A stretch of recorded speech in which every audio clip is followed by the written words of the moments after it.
Gente, vamos começar o programa de hoje, então, porque o Ministério Público de São Paulo denunciou 8 policiais militares pela participação na morte de um homem desarmado durante uma ocorrência em São José dos Campos, em setembro, sob a suspeita de terem tentado fraudar a cena do crime para simular um confronto. Esse é considerado pela Corregedoria da Polícia Militar o primeiro crime de homicídio doloso, ou seja, intencional, flagrado pelas câmeras corporais acopladas aos uniformes dos agentes de serviço no programa Olho Vivo.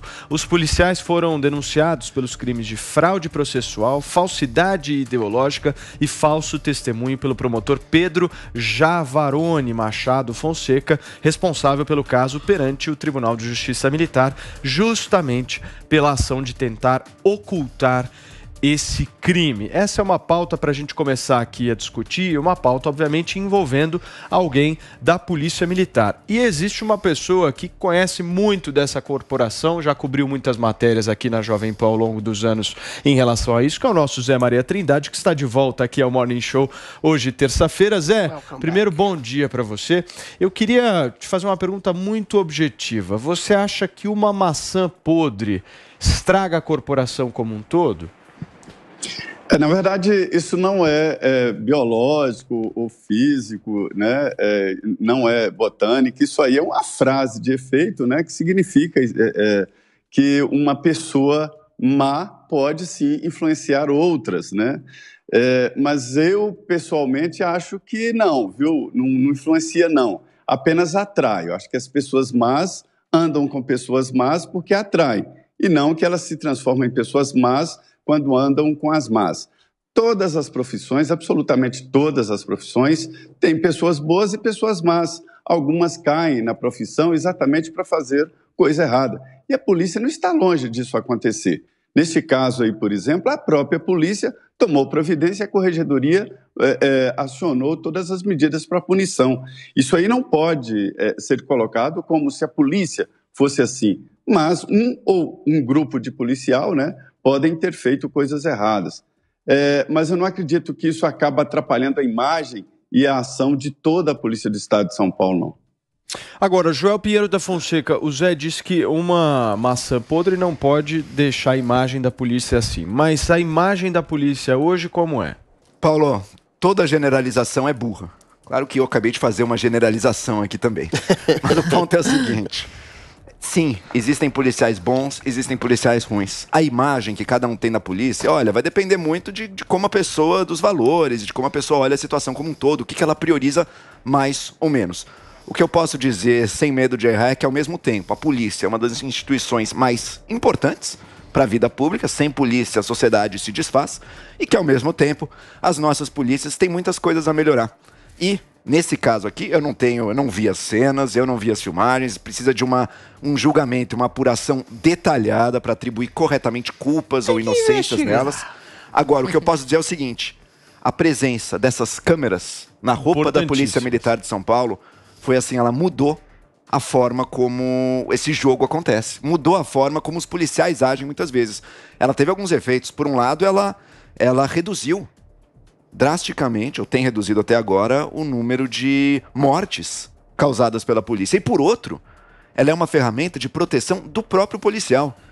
Porque ele sabe que, olha, se num confronto, ou se numa situação justificada, em que outra pessoa está armada, eu matar alguém, tá tudo ali mostrado na câmera. Mas aí... Portanto, não tem essas... Porque é fácil também, né? Morre alguém nas mãos da polícia, tem um monte de gente que já aponta o dedo e fala, foi assassinato, não sei o quê, o policial matou porque, sei lá, porque é corrupto, ou porque é racista, ou seja lá o que for. Veja, nem sempre é assim. A polícia, muitas vezes, precisa matar. A polícia tem arma justamente porque ela é a última linha de defesa da sociedade, muitas vezes. Então, tem muitas mortes da polícia que são justas. E tem outras que são injustas. A Câmara chegou aí para dar uma evidência direta, caso a caso. Perfeito. E permitir que a gente não precise ficar generalizando se a polícia é toda boa, se a polícia é toda ruim. Vai dar para julgar caso a caso com muito mais evidência do que jamais tivemos. Porque hoje é muito mais fácil, né, Adriles, a gente generalizar tudo, né? Sim. Então, quando vem uma notícia, a gente se baseia por muitas vezes nessa notícia, manchetes, enfim, o noticiário é tomado por essa notícia e a generalização ela acaba acontecendo de alguma maneira. Só que ela não deve, né? É o princípio da prisão ideológica, né? Você acha que toda polícia é fascista, toda polícia é opressora. A polícia tem o legítimo uso discricionário. Discricionário, o que é? É você perceber a situação, a circunstância em que você está e você usar legitimamente o uso da força para a proteção do cidadão de bem e contra os maus. Claro que uma maçã podre como essas que foram mostradas aí não justificam toda a condenação de uma corporação. O policial, em princípio, ele é um herói. Ele ganha pouco, ele é mal treinado, ele vive sob perigo permanente, sob perseguição, sob o culto do preconceito. Então, aquele princípio de que o José falou, realmente, por exemplo, alguém busca, por exemplo, ser padre, às vezes porque é um pedófilo, porque é um tarado, porque é um louco, posições de destaque e de poder, de fazer o bem para as pessoas, podem atrair, sim, psicopatas. Mas o que exatamente vai atrair uma pessoa do mal por uma corporação que ganha pouco, que tem condições precárias e que leva pedrada de tudo que é jeito? Então, eventualmente, a corporação, quem faz parte da corporação é o herói. E eu sou plenamente a favor do uso dessas câmeras dentro da roupagem da política, da polícia, para não ter esse tipo de contaminação de um discurso ideológico, preconceituoso e em cima da ação. Porque muitas vezes, como o Joel bem disse, o policial é sim obrigado a matar, essa coisa de atirar no joelho, atirar para suspender uma ação, ou seja, num tiroteio, numa favela, num morro, as pessoas sabem que exatamente esse tipo de logística é praticamente impossível. Ali é adrenalina e é matar para não morrer muitas vezes. Então, eu faço uma defesa veemente aqui da força corporativa, da força policial, da polícia militar, que ganha mal, tem parcas condições de trabalho e vai ali exatamente para combater bandido. E é um meio, eu volto a dizer, que não é auspicioso a pessoas que eventualmente querem se locupletar ou se aproveitar daquela situação para usar uma questão de poder, a não ser que seja um completo maluco ou, eventualmente, uma pessoa realmente despreparada. E tem um dado interessante, turma, da gente trazer aqui no Morning Show, que o Brasil está entre os países mais violentos da América Latina e os integrantes das forças policiais, sejam eles quais forem, minha querida Zoe Martínez, estão entre os que mais matam pessoas e também entre os que mais morrem. Ou seja, nós estamos numa verdadeira guerra civil. Só que entre escolher entre a vida do policial e a do criminoso, com certeza eu fico com quem combate a criminalidade, que é a polícia. E fazer aqui uma ressalva, a PM de São Paulo é uma das melhores do Brasil. O trabalho que fazem é excelente. E fica muito difícil julgar, né, quem está de fora, porque não somos nós que vamos às ruas, saímos às ruas e enfrentamos traficantes armados até os dentes. Estão querendo até desarmar, já teve esse debate aí de desarmar a polícia, né? E chegar lá no morro, enfrentar bandido com as pombinhas da paz, com um paz e amor. Esses policiais podem ser, sim, corruptos, esses que apareceram aí no vídeo, tem que ser investigado, tem que ser punido, se teve mesmo excesso aí de poder, mas não sabemos como é perseguir, né, bandidos, a adrenalina do momento. Não tem como você falar, ver se é uma arma de verdade, de mentira. Na hora, o que você quer é prender o cara, é defender a sua vida. Então, não sabemos se esses policiais estavam sob essa adrenalina de, meu Deus do céu, estamos perseguindo e precisamos prender. É muito difícil fazer esse julgamento. E eu queria também fazer aqui um comentário sobre a mídia. Eu queria muito que quando um policial morresse, a mídia se comovesse da mesma forma que se comove quando é um bandido morto pela polícia. A hipocrisia da sociedade é muito grande. Quando o policial mata, é julgado, é criminoso, é assassino. Agora, quando o bandido mata um policial, aí é vítima da sociedade, coitadinho dele, está sendo julgado a polícia malvadona. É muito sério e temos que discutir sobre esse assunto. Adriles, me pediu. Esse princípio de mídia que a Zoe traz é muito importante, porque vira e mexe a gente vê uma matéria falando sobre os abusos eventuais causados pela polícia no Brasil.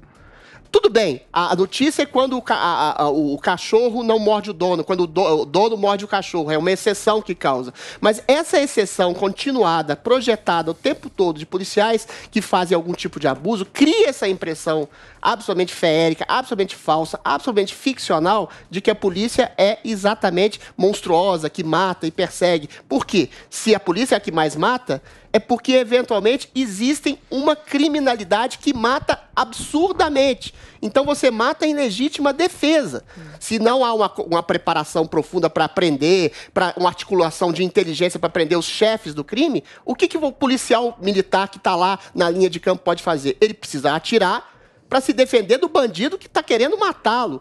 E esse tipo de coisa não é grandemente vista pela própria mídia, que faz essa inversão de valores e coloca exceções de policiais corruptos, ou mal treinados, ou mal preparados, ou incompetentes, que eventualmente matam, assim, algum tipo de bandido. Ou seja, existe um princípio ideológico que cerceia a possibilidade de investigação da realidade dentro do seio da própria imprensa, infelizmente. Joel, o que a mídia dá mais destaque? A morte de um policial ou a morte de um criminoso? Nenhum dos dois, Paulo. A mídia noticia mortes, muitas vezes, de criminosos, noticia mortes de policiais também. Com a mesma intensidade, mas o que recebe o maior destaque não é nenhum dos dois. O que recebe o maior destaque é o caso mais trágico de todos. Quando um inocente é morto. Infelizmente, às vezes, por um policial. Eu lembro do caso do jovem João Vitor, que, se eu não me engano, voltava de uma pescaria, isso lá no Rio de Janeiro, morto por um policial militar, sem nenhum tipo, não tinha arma, não tinha nada, estava totalmente indefeso. Outro, um jovem que ia para o treino de futebol dele também no Rio de Janeiro, e menor de idade, e a polícia achou que era uma arma, era uma chuteira com ele, não era criminoso coisa nenhuma. Joel. Então, os casos se somam, e é justamente porque esses casos se somam, e justamente porque é injusto você colocar policiais que cumprem o seu dever, às vezes com violência, porque o dever do policial inclui a violência, daqueles que matam, inclusive, inocentes. E nada justifica isso. A adrenalina não justifica a morte inocente. Deixa eu te fazer uma pergunta. Justamente para diferenciar esses casos. Quando foi a última vez... essa tecnologia das câmeras Quando foi a última vez que a mídia noticiou a morte injusta de um policial herói?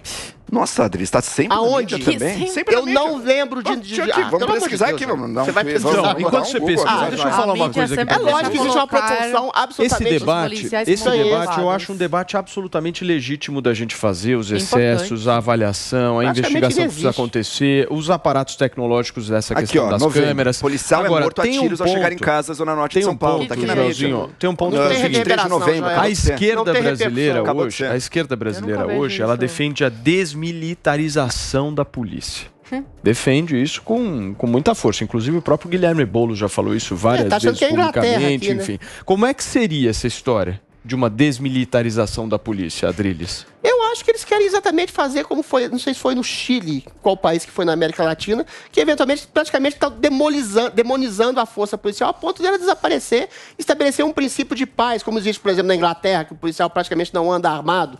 Só que é uma realidade completamente diferente. A Inglaterra é um povo pacífico, existe um povo mais ordeiro, um povo que respeita as leis. O Brasil, infelizmente, é dominado, aí você pode perceber as origens, se é uma origem socioeconômica, mas também a origem de índole, sobretudo, de um país que tem leis que não são cumpridas, de um Estado que é injusto. Ou seja, a questão é, existe uma criminalidade alta e periculosa e periclitante aqui no Brasil, e que você tem que ter, sim, uma polícia devidamente treinada. Se você demonizar a força da polícia, ainda que ela seja mal preparada, e muitas vezes, você simplesmente está dando aso à possibilidade do domínio do crime. É a mesma coisa do Brizola, a mesma coisa do Fachin, proibindo invasões policiais no morro. O que acontece quando você não tem a presença da polícia do morro? É lógico que vive o império do fora da lei, um Estado alternativo comandado pelo narcotráfico, e esse tipo de sacralização do bandido bom, oriundo como vítima social, está impregnado, não só na esquerda, como no judiciário, na figura do Edson Fachin, na figura espúria do político morto Leonel Brizola, que fazia essa romantização do morro e do domínio do narcotráfico nesses lugares. Fala, Paulinha. Não, é que essa questão da desmilitarização não quer dizer, por exemplo, que obrigatoriamente vai desarmar a força policial. Não é exatamente isso. É desvincular a polícia militar do exército, né? Transformar numa instituição civil. E aí entende-se que talvez mais próxima da sociedade. Então, na verdade, não quer dizer que você não teria... Não, mas tem um preparamento. Calma, não quer dizer que você obrigatoriamente teria, por exemplo, uma força policial desarmada, entregando flores no morro, como disse a Zoe. Não quer dizer que você desarmaria a força policial exatamente. Exato. Mas tem essa discussão que querem Sob essa desarmar. discussão, Tem sob essa essa proposta de desmilitarizar a polícia, tem um monte de coisas, né? Tem gente que é tipo aqueles americanos radicais que queriam tirar o dinheiro da polícia, acaba com a polícia. Isso é um desastre. Isso aí a sociedade é tomada pelo crime no dia seguinte. Agora, existem outras propostas aí que podem ser, por exemplo, a polícia militar, ela faz parte da estrutura militar e quando um policial é julgado, ele é julgado pela justiça militar.